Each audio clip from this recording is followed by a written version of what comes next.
নমস্কার, আমি godly Narzinary Kalchini government ITI এর একজন সেকেন্ড ইয়ারের ছাত্র, ইলেকট্রিশিয়ান ট্রেডের।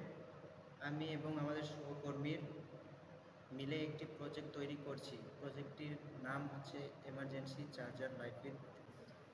এই এমার্জেন্সি লাইটটি ব্যবহার করা যাবে যখন বাড়িতে তড়িৎ বা কারেন্ট চলে যাবে তখন। এই প্রজেক্টটি ব্যবহার করা হয়েছে 240 ভোল্ট থেকে 12 ভোল্ট স্টেপ ডাউন ট্রান্সফরমার এবং 12 ভোল্ট ডিসি ব্যাটারি এবং 12 ভোল্ট এলইডি লাইট। 4টি IN 4007PN জাংশন ডায়োড ব্যবহার করা হয়েছে এসি থেকে ডিসি করার জন্য।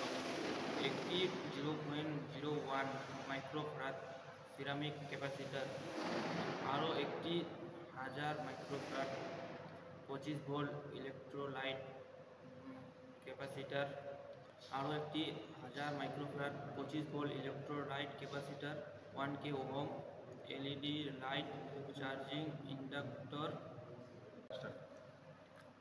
আর ব্যবহার করা হয়েছে রেড এলইডি চার্জিং ইন্ডিকেট করার জন্য, আর লাইটটি অন অফ করার জন্য এসপিএসটি সুইচ।